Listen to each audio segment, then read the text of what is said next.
2025లో stock markets గట్టిగా పైకి వెళ్తాయా అంటున్నారు అందరూ. సో నేను కూడా ఇన్వెస్ట్ చేద్దామని ఫిక్స్ అయిపోయా. సో ఎలాంటి సిచ్యువేషన్లో ఎలాంటి మ్యూచువల్ ఫండ్స్లో ఇన్వెస్ట్ చేయాలి అంటే 2025లో బెస్ట్ మ్యూచువల్ ఫండ్స్ ఏంటో చెప్పారా? హాయ్ రా. జనవరిలో ట్రంప్ అఫీషియల్గా ప్రెసిడెంట్ అయ్యాక ఒక సర్టనిటీ వస్తుందని, అలాగే ఫెబ్లో రానున్న మన బడ్జెట్ వల్ల మార్కెట్లో కొత్త ఊపు వస్తుందని అంటున్నారు.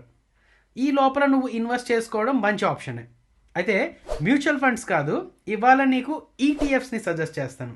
Best ETFs to invest in 2025. ఏమంటావు?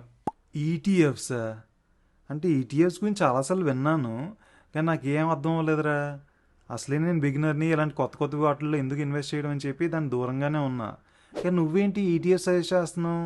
అవి మ్యూచువల్ ఫండ్స్ కంటే బెటరా? దాంట్లో అడ్వాంటేజెస్ ఏముంటాయి?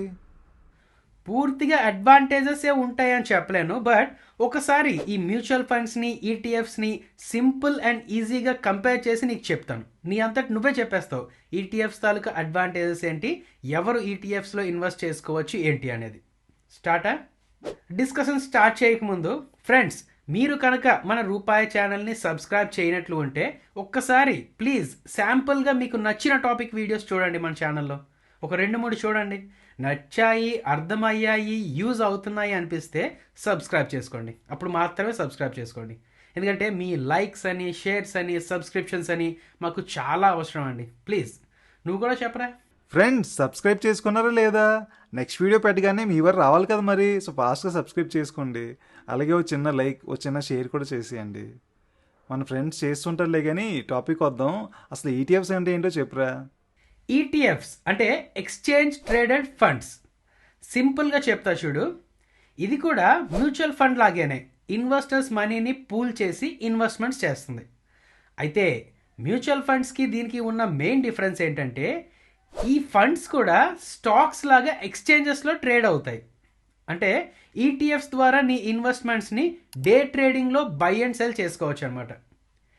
ఇప్పుడు మ్యూచువల్ ఫండ్స్ అనుకో, ఇవాళ నిఫ్టీ బాగా గ్యాప్ డౌన్లో ఓపెన్ అయింది అనుకోరా, మంచి డిస్కౌంట్లో వస్తుంది కదా అని చెప్పి పొద్దున్నే నిఫ్టీ 50 ఇండెక్స్ ఫండ్లో నువ్వు ఇన్వెస్ట్ చేస్తావు. అలా చేసినా సరే నీకు వచ్చే ఎన్ఏవి ఆ రోజు ఈవినింగ్ వస్తుంది కదా. ఫర్ ఎగ్జాంపుల్, నువ్వు 10 AM మ్యూచువల్ ఫండ్స్ బై చేసిన తర్వాత మార్కెట్లో ఫుల్ రికవరీ వచ్చేస్తుంది అనుకో, నీకు వచ్చే ఎన్ఏవి ఈవినింగ్ వస్తుంది కదా. ఆ ఈవినింగ్ వచ్చే ఎన్ఏవిలో పొద్దున్న నువ్వు చూసిన డిస్కౌంట్ రిఫ్లెక్ట్ అవ్వదు, అంతే కదా. సేమ్ విత్ సెల్ కూడా. నువ్వు ఇవాళ మార్నింగ్ మార్కెట్ చూస్తే ఫుల్ హైలో ఉందిరా, సో మ్యూచువల్ ఫండ్స్ సెల్ చేద్దాం అనుకున్నావు. సరే, మార్నింగ్ విషయం పక్కన పెట్టు, ఈవినింగ్ గురించి మాట్లాడదాం, లేదంటే ఆఫ్టర్నూన్ గురించి మాట్లాడదాం.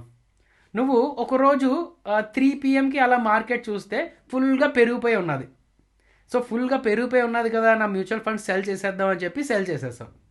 నీకు రీడీమ్ అయ్యే ఎన్ఏవీస్ నెక్స్ట్ రోజు మార్కెట్ క్లోజింగ్కి ఉన్న ఎన్ఏవి వాల్యూ బట్టి ఉంటుంది కదా. అంటే నువ్వు ఇవాళ 3 PM అమ్మేశాక నెక్స్ట్ రోజు మార్కెట్ ఫుల్గా పడిపోతే నువ్వు అనుకున్న హైలో నీ ఇన్వెస్ట్మెంట్స్ నువ్వు అమ్మలేనట్టే, అవునా కదా. ఈ ప్రాబ్లం నుంచి బయటపడేసే ఇన్స్ట్రుమెంటే ఈ ఈటీఎఫ్స్. ఇంట్రాడేలో నువ్వు ఇవాళ మార్నింగ్ 10 AM బై చేస్తే అప్పటి ఎన్ఏవి బట్టి యూనిట్స్ నీకు రిఫ్లెక్ట్ అయిపోతాయి నీ డీమ్యాట్ అకౌంట్లోకి. అలాగే రేపు ఎప్పుడైనా మధ్యాహ్నం ఏదో టైంలో నీకు కావాల్సిన ప్రాఫిట్స్ వచ్చేసాయి, ఇప్పుడు అమ్మేసుకుందాం అనుకుంటే మ్యూచువల్ ఫండ్స్ లాగా నెక్స్ట్ రోజు ఎన్ఏవిస్ కాకుండా అప్పుడు ఉన్న మార్కెట్కి తగ్గ ప్రాఫిట్స్ వచ్చేస్తాయి. ఇన్స్టెంట్ సెటిల్మెంట్ అనుకోరా, అది ఈటీఎఫ్స్కి మ్యూచువల్ ఫండ్స్కి ఒక ఇన్వెస్టర్ పరంగా ఆలోచిస్తే ఉన్న డిఫరెన్స్. అర్థమైందా లేదా? సూపర్ రా, చాలా మందికి ఉండే ప్రాబ్లమ్ సాల్వ్ అయిపోయినట్టే. కాకపోతే ఫైనల్గా ఈటీఎఫ్స్కి మ్యూచువల్ ఫండ్స్కి ఒక డీటెయిల్ కంపారిజన్ చెప్పేసావనుకో, ఒక క్లారిటీ వచ్చేస్తుంది. ఎస్, ఒకసారి కంపేర్ చేసేద్దాం రా. ఇంపార్టెంట్ పాయింట్స్ని కంపేర్ చేసేస్తాను నేను.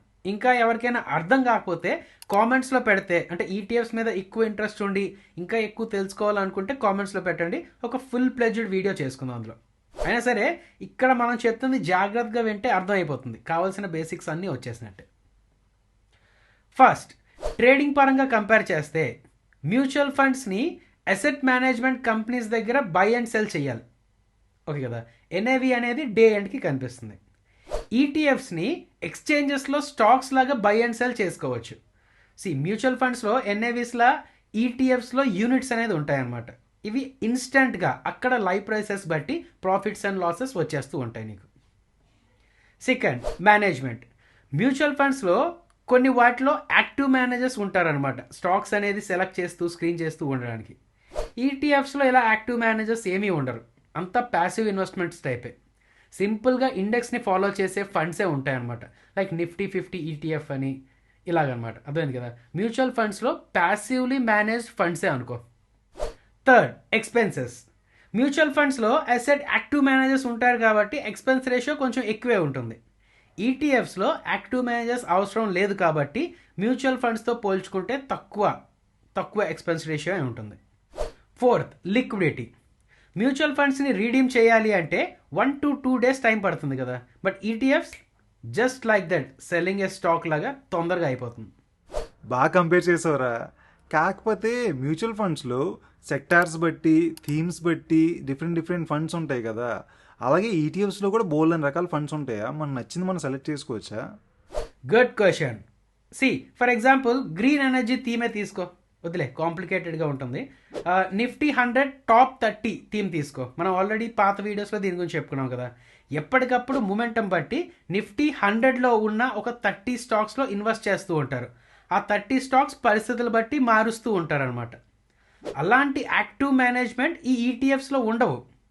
ఈ ఈటీఎఫ్స్లో ఎలా ఉంటాయంటే, ఫర్ ఎగ్జాంపుల్ నిఫ్టీ 100 ఈటీఎఫ్ ఉన్నదనుకో, ఆ 100 స్టాక్స్లో వెయిటేజ్ బట్టి స్టాక్స్ కొనేస్తారు అంతే. ఆ ఇన్వెస్ట్మెంట్స్ని యూనిట్స్ కింద డివైడ్ చేసి ఎక్స్చేంజెస్లో లిస్ట్ చేసేస్తారు. మ్యూచువల్ ఫండ్స్లో మనం ఇన్వెస్ట్ చేసిన డబ్బులు ఫండ్ మేనేజర్కి వెళ్తాయి అన్నమాట. ఏ రోజుకి ఆ రోజు వచ్చిన డబ్బులు ఫ్రెష్గా ఇన్వెస్ట్మెంట్స్ చేస్తూ ఉంటారు.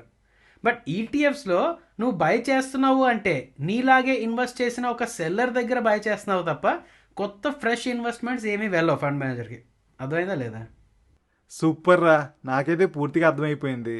ఫ్రెండ్స్, మీకు ఇంకా ఏమైనా డౌట్స్ ఉంటే కింద కామెంట్ సెక్షన్లో మాకు అడిగేయండి. సో నేనైతే రెడీగా ఉన్నాను రా ఈటీఎఫ్స్లో ఇన్వెస్ట్ చేయడానికి. సో చెప్పు, బెస్ట్ ఈటీఎఫ్స్ ఏంటి 2025కి? రైట్, దానికోసం ఒకసారి నా స్క్రీన్లోకి వచ్చాయి. ఈటీఎఫ్స్లో ఫస్ట్ నేను సజెస్ట్ చేసేది, మ్యూచువల్ ఫండ్స్లో సజెస్ట్ చేసిన అదే చేస్తుంటాను ఎప్పుడు, నిఫ్టీ 50. ఎందుకంటే మార్కెట్ని క్లోజ్గా ట్రాక్ చేస్తూ ఉంటుంది అండ్ తక్కువ రిస్క్తో, అంటే మార్కెట్ ఎలా ఉంటే నువ్వు కూడా అంతే రిటర్న్స్ తీసుకుంటూ ఉంటావు అన్నమాట. So conservative traders or else ఎంత అగ్రెసివ్ ట్రేడర్ అయినా కొంత పోర్ట్ఫోలియో ఈ నిఫ్టీ 50లో ఉండాలి డైరెక్ట్గా. సో నేను సజెస్ట్ చేస్తుంది ఐసిఐసిఐ ప్రుడెన్షియల్ నిఫ్టీ 50 ఈటీఎఫ్. ఇది నువ్వు డైరెక్ట్గా మీ ప్లాట్ఫామ్స్లో ఎక్కడైనా వెళ్ళి సెర్చ్ చేస్తే వచ్చేస్తుంది అనమాట. ఓకే కదా. దీని తాలూకా fund size 20,000 crores, expense ratio 0.03%. And దీని గురించి వేరేగా చెప్పాల్సిన అవసరం లేదు, నిఫ్టీ 50 స్టాక్స్ని ట్రాక్ చేస్తూ ఉంటుందన్నమాట. దీని తాలూకా యావరేజ్ రిటర్న్స్లా చూస్తే లాస్ట్ 1 year బట్టి చూస్తే 21.51% రిటర్న్స్ వచ్చింది. లాస్ట్ 5 yearsగా చూసుకుంటే 15.7% రిటర్న్స్ వచ్చిందనమాట. అర్థమైంది కదా. కన్జర్వేటివ్, అదే తక్కువే వస్తుంటాయి returns but conservative. Next second, top 100 స్టాక్స్లో టాప్ 50 స్టాక్స్ని నిఫ్టీ 50లో తీసుకుంటే ఆ నెక్స్ట్ 50ని ఇలా నెక్స్ట్ 50 అంటారు అన్నమాట. ఈటీఎఫ్ నెక్స్ట్ 50 అంటారు. వీటినే జూనియర్ స్టాక్స్ అని కూడా అంటారు. అదే కదా. సో నెక్స్ట్ నేను రికమెండ్ చేసేది Nippon India ETF next 50 junior bees. దీని తాలూకా fund size 5,000 crores and expense ratio 0.17% మాత్రమే. ఒకసారి దీని తాలూకా రిటర్న్స్ చూస్తే లాస్ట్ 1 yearగా చూసుకుంటే 49.35% వచ్చింది. 50% రిటర్న్స్ కదా అని చెప్పి మొత్తం ఇన్వెస్ట్మెంట్ ఇందులో పెట్టేకండి. ఆ ఇయర్ అలా వచ్చింది, ప్రతిసారి అలా రావాలని లేదు. లాస్ట్ 5 years డేటాగా చూసుకుంటే ఆన్ అండ్ యావరేజ్గా 20%, ఈ స్కీమ్ తాలూకా యావరేజ్ 20%. అండ్ దీని తాలూకా స్టాక్స్ రిపోర్ట్గా చూసుకుంటే కింద చూడు, నెక్స్ట్ 50 స్టాక్సే. నువ్వు నిఫ్టీ నెక్స్ట్ 50 అని ఇండెక్స్ సెర్చ్ చేస్తే అందులో ఉన్న స్టాక్సే ఇందులో ఉంటాయి అన్నమాట. సేమ్ వెయిటేజ్ బట్టి ఉంటుంది. నౌ ఇంతవరకు సింపుల్గా ఇండైసెస్ని ట్రాక్ చేస్తూ వస్తున్నాం. బట్ ఇప్పుడు నేను రికమెండ్ చేసేది సిపిఎస్ఈ ఈటీఎఫ్. అంటే సెంట్రల్ గవర్నమెంట్ తాలూకా పిఎస్యూ కంపెనీస్ ఉంటాయి కదా, అవి బాగా గ్రోత్ చూపిస్తున్నారు. అండ్ నరేంద్ర మోడీ నాకు తెలిసి ఈ బడ్జెట్కి వీటికి కొంచెం ఎక్కువ కేటాయించేటట్టే ఉన్నారు. సో ఇందులో ఇన్వెస్ట్ చేసుకోవచ్చు కొంత షేర్. ఫండ్ సైజ్ చూసా బాగానే ఇంట్రెస్ట్ ఉన్నది జనాలకి, 40,000 crores ఎంతో ఫండ్ సైజ్. Expense ratio 0.07%.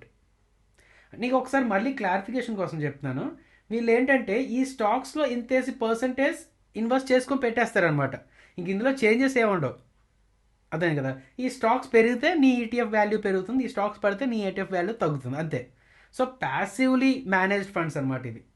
అదే కదా, ఈ సిపిఎస్సి ఈటీఎఫ్ లాస్ట్ 1 yearగా చూసుకుంటే ఇంచుమించు 58% రిటర్న్స్ ఇచ్చింది. లాస్ట్ 5 yearsగా చూసుకుంటే ఆన్ అండ్ యావరేజ్గా 31% సిఏజిఆర్తో గ్రో అయింది ఇది. చెప్పు, మంచిదే కదా? అయితే అసలు మళ్ళీ చెప్తున్నాను, అంటే కొంచెం మీకు కన్జర్వేటిజం అలవాటు చేయడానికి చెప్తున్నాను. పాత రిటర్న్స్ ఏవైతే ఉన్నాయో అవే ఫ్రెష్గా వస్తాయని చెప్పలేం. ఇన్ఫ్యాక్ట్ లాస్ట్ 5 yearsగా చూసుకుంటే 30%. సో నెక్స్ట్ 5 yearsకి ఏమో చెప్పలేం, 50% సిఏజిఆర్ రావచ్చు, లేదంటే ఒక 15% సిఏజిఆర్ రావచ్చు, చెప్పలేం. బట్ థీమ్ ఏంటంటే నెక్స్ట్ కమింగ్ ఇయర్స్కి కూడా బీజేపీ రూలింగ్ వల్ల ఏంటంటే ఈ central government stocks, PSU stocks బాగానే పర్ఫామ్ చేయొచ్చు అని అనిపిస్తుంది. నెక్స్ట్ ఇన్ఫ్రాస్ట్రక్చర్ థీమ్ కోసం Nippon India ETF Nifty infrastructure బీస్. అదే కదా, దీని తాలూకా ఫండ్ సైజ్ కొంచెం తక్కువే ఉంటుంది. అండ్ ఇన్ఫ్రాస్ట్రక్చర్ స్టాక్స్కి వచ్చేసరికి చూడు, కిందకి వెళ్తే అర్థం అవుతుంది నీకు. లార్సెన్ టర్బో అని, ఎన్టీపీసీ అని, అల్ట్రాటెక్ సిమెంట్ అని, ఓఎన్జీసీ అని, ఇన్ఫ్రాస్ట్రక్చర్కి రిలేటెడ్గా ఉన్న స్టాక్స్ అనమాట. ఈ స్టాక్స్లో ఇన్వెస్ట్ చేస్తూ ఉంటుంది ఇది. దీని తాలూకా రిటర్న్స్ లాస్ట్ 1 yearగా చూసుకుంటే 32%, లాస్ట్ 5 yearsగా చూసుకుంటే ఆన్ అండ్ యావరేజ్గా 21% సిఏజిఆర్తో గ్రో అయింది. ఓకే కదా, Nippon India ETF Nifty infrastructure బీస్. కమింగ్ ఏజ్లో ఏంటంటే ఇన్ఫ్రాస్ట్రక్చర్ తాలూకా డెవలప్మెంట్ బాగుండబోతుంది అనుకొని పట్టుకున్న థీమ్ ఇది. దీని తాలూకా ఎక్స్పెన్స్ రేషియో 1.04%, కొంచెం ఎక్కువే, ఇది దృష్టిలో పెట్టుకోండి. ఫండ్ సైజ్ బట్టి కూడా ఎక్స్పెన్స్ రేషియో మారుతూ ఉంటుంది. ఫండ్ సైజ్ పెరుగుతున్న కొద్దీ ఎక్స్పెన్స్ రేషియో తగ్గే ఛాన్సెస్ ఉంటాయన్నమాట. అదే కదా. అండ్ లాస్ట్, ఇది నా ఫేవరెట్. ఇప్పటి వరకు ఏంటంటే కన్సంప్షన్ సెక్టర్ కొంచెం డల్గా ఉన్నది. అంటే జనాల దగ్గర డబ్బులు ఎక్కువగా లేవు, గవర్నమెంట్ ఎక్కువగా పంచలేదనో, లేదంటే ఇంట్రెస్ట్ రేట్స్ పెరిగిపోయానో, కన్సంప్షన్ పవర్ తగ్గింది అని చెప్పి స్టాక్ మార్కెట్స్ కూడా కొంచెం బిహేవ్ చేసేది దానివల్ల. బట్ ఇప్పటి నుంచి అంటే నెక్స్ట్ ఇయర్ నుంచి బడ్జెట్ వల్ల, లేదంటే ఇంట్రెస్ట్ రేట్స్ కట్ చేయడం వల్ల ఏంటంటే జనాల తాలూకు కన్సంప్షన్ పవర్ పెరగనుంది అనే ఒక స్పెక్యులేషన్, అంటే ఒక కన్ఫర్మ్ స్పెక్యులేషన్ ఉన్నదన్నమాట. సో దీని పరంగా Nippon India ETF Nifty consumption, దీని తాలూకా స్టాక్స్ కూడా వీళ్ళు ఏ స్టాక్స్లో పెడతారని చూస్తే చూడు, ఐటీసీ లిమిటెడ్ అని, Airtel, Mahindra and Mahindra, Hindustan Unilever limited, Trent, Zomato, Titan, Asian Paints. So జనాల దగ్గర డబ్బులు ఎక్కువ ఉంటే, ఖర్చు ఎక్కువ చేస్తూ ఉంటే బెనిఫిట్ అయ్యే స్టాక్స్ ఇవన్నీ. ఇందులో ఎక్స్పెన్స్ రేషియో 0.3%, ఫండ్ సైజ్ కొంచెం తక్కువే ఉన్నది. దీని తాలూకా రిటర్న్స్ చూసుకుంటే లాస్ట్ 1 year రిటర్న్స్ చూసుకుంటే 28.99%, అండ్ లాస్ట్ 5 years రిటర్న్స్ చూసుకుంటే 19% సిఏజిఆర్తో గ్రో అయింది. ఇప్పటి వరకు చెప్పిన వాటన్నిటిలో నాకు ఎందుకో దీని మీద కొంచెం ఎక్కువ కాన్ఫిడెన్స్ అయితే ఉన్నదన్నమాట. అర్థమైందా లేదా? థ్యాంక్స్ రా, అర్థమైపోయింది. వెంటనే వెళ్ళి ఈటీఎఫ్స్లో ఇన్వెస్ట్ చేస్తాను. ఫ్రెండ్స్, మీరు కూడా అర్థం చేసుకోండి అండ్ మంచి ఈటీఎఫ్స్లో ఇన్వెస్ట్ చేయండి.